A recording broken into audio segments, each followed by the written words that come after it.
ಮಾಜಿ wing commander ಆಗಿರುವಂತ Sudarshan sir ನಮ್ಮ ಜೊತೆಗಿದ್ದಾರೆ. ನಮಸ್ತೆ ಸರ್. ಹಾ ನಮಸ್ತೆ. ನಮಸ್ತೆ ಸರ್. ಈಗ ಮಾಕ್ ಡ್ರಿಲ್ ಅನ್ನ ನಡೆಸ್ಕೊಳ್ಳಿ ಮೇ 7ನೇ ತಾರೀಕಿಗೆ ದೇಶಾದ್ಯಂತ ಅಂತ ಹೇಳ್ತಾ ಇದ್ದಾರೆ, ರಾಜ್ಯಗಳಿಗೆ ಸೂಚನೆಯನ್ನ ಕೊಡ್ತಾ ಇದ್ದಾರೆ. ಏನ್ ತೋರಿಸುತ್ತೆ ಸರ್ ಇದು? ನಾವು ಯುದ್ಧಕ್ಕೆ ರೆಡಿ ಆಗ್ಬಿಟ್ಟಿದೀವಾ, ಯುದ್ಧನೇನಾ ಫೈನಲ್ ಅನ್ನುವಂಥದ್ದು? ಈಗ ನೋಡಿ, let us compare this two days between Pulwama attack and Balakot strike. S.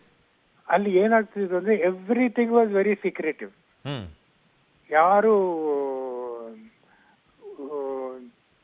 ಅವಾಗ ಬೆಂಗಳೂರಲ್ಲಿ ಏರೋ ಇಂಡಿಯಾ ಶೋ ನಡೀತಾ ಇತ್ತು. Then the entire media was diverted there. ಹಾಗೆ ಈ ಪೈಲಟ್ಗಳನ್ನ ಸೆಲೆಕ್ಟ್ ಮಾಡಿದ್ರು, ಒಂದು 20 ಜನ ಪೈಲಟ್ಗಳು. ಅವ್ರ ಮೀಟಿಂಗ್ ಎಲ್ಲಿ ನಡೀತಾ ಇತ್ತು ಅಂದ್ರೆ ಯಾರ್ದೋ ಒಬ್ರು ಮನೇಲಿ ಸುಮ್ಮನೆ ಒಂದಿಷ್ಟು ಇನ್ಫಾರ್ಮಲ್ ಪಾರ್ಟಿ ತರ ಮಾಡ್ಕೊಂಡು. ಬಟ್ ಈಗ everything is in open domain. ಯಾಕಂದ್ರೆ ಈಗ ನಾವು ಏರ್ಫೋರ್ಸ್ ಅಲ್ಲಿ ಏನಾಗ್ತಿತ್ತು ಅಂದ್ರೆ ಪ್ಯಾಸಿವ್ ಏರ್ ಡಿಫೆನ್ಸ್ ಅಂತ. ಪ್ಯಾಸಿವ್ ಏರ್ ಡಿಫೆನ್ಸ್ ಹೇಗೆ ಅಂದ್ರೆ ಸುಮಾರು ಬೆಳಗ್ಗೆ 3:30-4 ಗಂಟೆಗೆ ಸೈರನ್ ಹೋಗ್ಬಿಡೋದು. ಅಂದ್ರೆ ದಟ್ ಇಸ್ ದ ಟೈಮ್ ಎಲ್ಲರೂ ನಿದ್ದೆಗಣ್ಣಲ್ಲಿರ್ತಾರೆ, ಅನ್ಲೆಸ್ ನೈಟ್ ಶಿಫ್ಟ್ ಅಲ್ಲಿ ಇರೋರು. ಸೊ ಆವಾಗ we are suppose to immediately ಹುಟ್ಟು ಬಟ್ಟೆಲೆ ಎದ್ದು ಹೋಗ್ಬೇಕು ಅಂತಾರಲ್ಲ, ಆ ತರ ಹೋಗ್ಬಿಟ್ಟು ಅಲ್ಲಿ ಟ್ರೆಂಚ್ಗಳೆಲ್ಲ ಇಟ್ಟಿರ್ತಾರೆ. ಟ್ರೆಂಚ್ಗಳಲ್ಲಿ ನಾವು ಹೋಗಿ ಶೆಲ್ಟರ್ ತಗೋಬೇಕು. ದೆನ್ ರಿಲೀಫ್ ಸೈರನ್ ಅಂದ್ರೆ ದಾಳಿ ಮುಗ್ದಾಗೆ ಇನ್ನೊಂದ್ 2 ಗಂಟೆ ಆದ್ಮೇಲೆ ಇನ್ನೊಂದು ಸೈರನ್ ಬರುತ್ತೆ, ಅಂದ್ರೆ we can come out.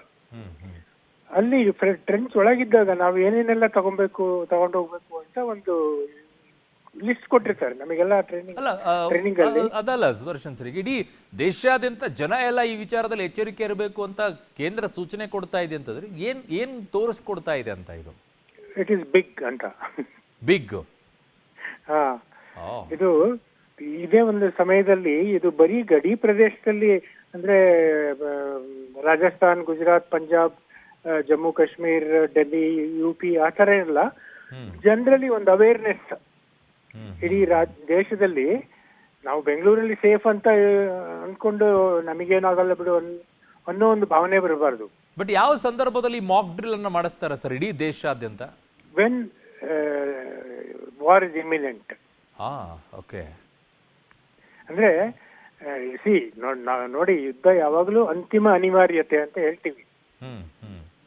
But more you sweat in peace, less you bleed in war ಅಂತ ನಮಗೆಲ್ಲ ಕಲ್ಸ್ಬಿಟ್ರು.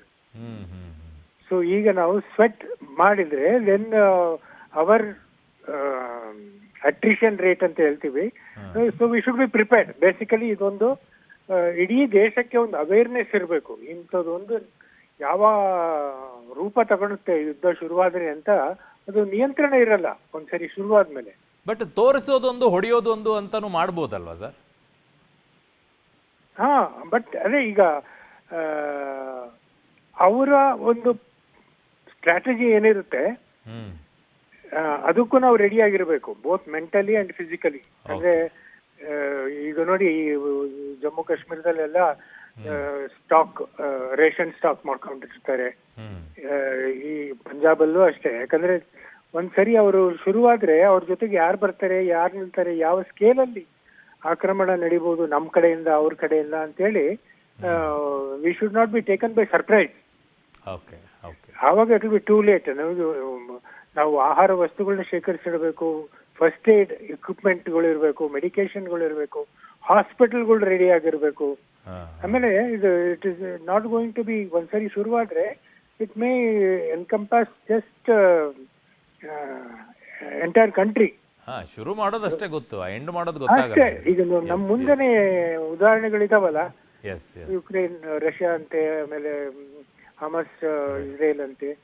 ಸೊ ಇದನ್ನ ಆಮೇಲೆ ಈ ಕೆಮಿಕಲ್ ವಾರ್ಫೇರ್ ಅಂತ ಏನಾದ್ರೂ ಪ್ರಾರಂಭ ಆಗ್ಬಿಟ್ರೆ ಮತ್ತೆ we will be affected. Deep interior also we will be affected. ಆಮೇಲೆ ಈಗ ನೋಡಿ, ದೇಶದ ಆಂತರಿಕ ಶತ್ರುಗಳಿಗೆ ಏನು ಕಡಿಮೆ ಇಲ್ಲ. ಅಲ್ಲಿ ಅವರಿಗೆ ಒಂದಿಷ್ಟು ಇದು ಮಾಡಿಬಿಟ್ಟು just poison the water tank ಅಂತ ಒಂದು ಇನ್ಸ್ಟ್ರಕ್ಷನ್ ಬಂತು ಅಂತ ಇಟ್ಕೊಳ್ಳಿ.